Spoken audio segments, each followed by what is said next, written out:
Hi guys, today we will talk about how to fix or how to solve the problem of display on the application of Uber app. You will click on settings. In this page you can click on apps, default apps, app settings. And above you can search about Uber app and you will enter here. Then you can click on first stop and you can click OK. After that you'll enter to the window of storage. Here you can click clear cache.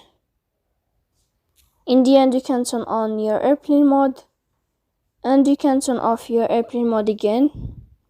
So please don't forget to support us by like and subscribe. See you next time in another video and thank you for your attention.